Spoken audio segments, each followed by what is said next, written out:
Doctor Gyananda international ఎలా ఉన్నారు? మీరు ఏ కోర్సు చేయాలనుకుంటున్నా, నేషనల్ అండ్ ఇంటర్నేషనల్ జాబ్స్ కోసమైనా మీకు ఎటువంటి సందేహం ఉన్నా స్క్రీన్ పైన కనిపిస్తున్న నంబర్కు వాట్సాప్ మాత్రమే చేయండి, కాల్ చేయకండి. నేనే మీకు కాల్ చేస్తాను. 4-5 రోజులు గడిచినా నేను మీకు కాల్ చేయకపోతే అప్పుడు మాత్రమే కాల్ చేయండి. నన్ను కలవాలనుకుంటే 10-15 రోజుల ముందుగానే నా అపాయింట్మెంట్ తీసుకోవాలి. నేను ఎంత బిజీగా ఉన్నప్పటికీ మీకోసం వీడియోలు చేస్తున్నాను. సబ్స్క్రైబర్స్ కోసము, వ్యూయర్స్ కోసమో కాదు. సబ్స్క్రైబ్ చేయమనేది, లైక్ చేయమనేది అందరికీ నేను చెప్పే విషయాలు తెలియాలని. ఇది మాత్రం గుర్తుపెట్టుకోండి. మరి టాపిక్లోకి వచ్చేద్దామా? ఈరోజు మన topic bachelor of physiotherapy, short కట్లో బీపీటీ అంటారు. బీపీటీ గురించి చాలా వీడియోలు చేశాను. అవన్నీ లింక్స్ క్రింద డిస్క్రిప్షన్ లో ఉంటాయి, చూడండి. బీపీటీ అడ్మిషన్ ఎలా పొందాలి, ఎన్ని మార్క్స్ ఉండాలి, నీట్ కంపల్సరీ పాస్ అవ్వాలా, ఇలా అనేక విషయాలు ఈ వీడియోలో చూద్దాం. బీపీటీ నీట్ గురించి నెక్స్ట్ వీడియో కొంత క్లియర్గా చెబుతాను. ఈ వీడియోలో BPT course duration, eligibility of admission, ఇలా చాలా విషయాలు తెలియజేస్తాను. మరెందుకు ఆలస్యం, ఈ ఛానల్ను సబ్స్క్రైబ్ చేసేసేయండి. స్కిప్ చేయకుండా ఈ వీడియో మొత్తం చూడండి. డాక్టర్ చదవాలి, నా కొడుకునో లేదా కూతుర్నో డాక్టర్ను చదివించాలి అనుకునే వాళ్ళందరికీ ఈ వీడియో చాలా ఉపయోగకరముగా ఉంటుంది. బీపీటీ చదివిన వారు డాక్టరా కాదా అనే వీడియో చేశాను. ఆ వీడియో చూడకపోతే లింక్ క్రింద డిస్క్రిప్షన్ లో ఉంటుంది, అది చూసేసేయండి. National commission for allied health care professions, short cut లో NCAHP అంటారు. చట్టం 2021 ప్రకారం NCAHP కొత్త రూల్స్ ను తీసుకొచ్చింది. ఈ కొత్తగా వచ్చిన న్యూ గైడ్లైన్స్ చూడాలనుకుంటే www.ncahp.abdm.gov.in గూగుల్లో కొట్టండి. ఇది సెంట్రల్ గవర్నమెంట్ NCAHP వెబ్సైట్. ఈ వెబ్సైట్ పూర్తిగా గవర్నమెంట్ వెబ్సైట్. ఈ వెబ్సైట్ ఓపెన్ చేయగానే కరిక్యులమ్స్ అని ఉంటుంది. దానిపైన క్లిక్ చేస్తే కరిక్యులమ్స్ అన్నీ వస్తాయి. మొదటగా ఫిజియోథెరపీ అని కనిపిస్తుంది, దానిపైన క్లిక్ చేయండి. 2025 ఈ సంవత్సరంలో వచ్చిన కొత్త రూల్స్, ఈ రూల్స్ ప్రకారం ఇప్పుడు నేను మీకు చెబుతాను. ఫిజియోథెరపీ కరికులం మొత్తం 415 పేజీలు. నేను ఇప్పుడు మీకు చెప్పను, ఎందుకంటే చాలా లెంతీ వీడియో అయిపోతుంది. అందులో మీకు అతి ముఖ్యమైనవి మాత్రమే చెబుతాను. పేజ్ నెంబర్ 43లో 4.3 ఎలిజిబిలిటీ ఆఫ్ అడ్మిషన్ సెక్షన్ లో చూస్తే 4.3.1.1 he లేదా she must have passed the higher secondary 10+2 or equivalent examination by recognized any Indian board or a duly constituted board or national open school with pass marks with a minimum 50% in aggregate of physics, chemistry and biology, botany and zoology. బయాలజీలో botany and zoology ఉండాలి.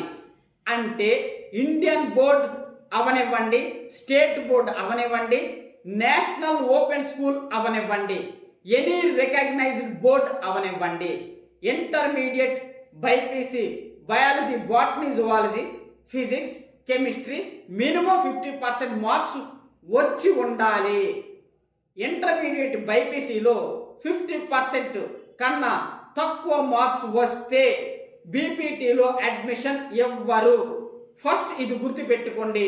ఇక next point 4.3.1.2 no candidate will be admitted on any ground unless he లేదా she has appeared in the NEET examination.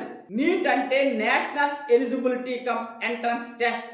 Neat qualify అవ్వకపోతే బీపీటీలో admission ఇవ్వరు. ఇది కూడా గుర్తుపెట్టుకోండి.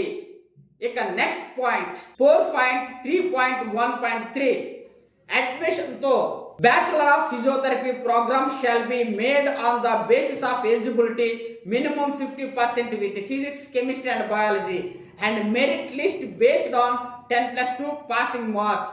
ఇంటర్మీడియట్ మార్క్స్ ఆధారముగానే మెరిట్ బేస్డ్ బీపీటీలో సీట్ వస్తుంది. అంటే ఇంటర్మీడియట్ లో ఎంత ఎక్కువ మార్క్స్ వస్తే అంత మంచిది. ఇది కూడా గుర్తుపెట్టుకోండి. నెక్స్ట్ పాయింట్ 4.3.1.5 he లేదా she should have attained the age of 17 years as on current year as on the date of admission. అంటే మీరు అడ్మిషన్ అయ్యే సమయానికి మీ వయసు 17 సంవత్సరాలు నిండి ఉండాలి. ఇక నెక్స్ట్ పాయింట్ పేజ్ నెంబర్ 48 లో 4.4 డ్యూరేషన్ ఆఫ్ ది కోర్స్. 4.4.1 లో యాన్యువల్ ప్యాటర్న్ 4 ఇయర్స్ అంటే కోర్సు డ్యూరేషన్ 4 సంవత్సరాలు.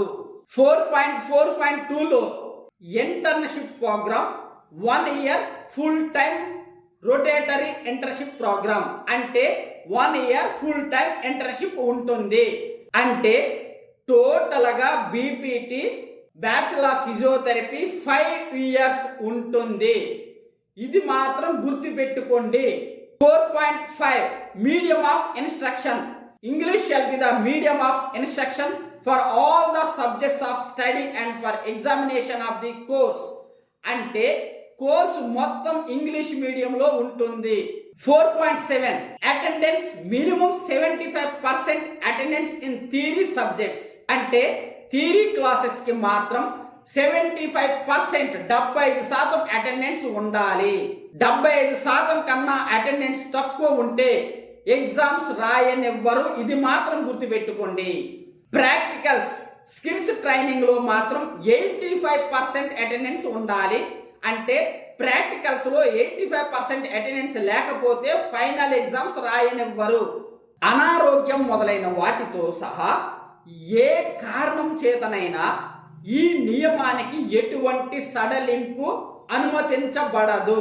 అంటే తప్పకుండా క్లాస్ రూమ్ స్టడీకి 75% అటెండెన్స్ ఉండాలి.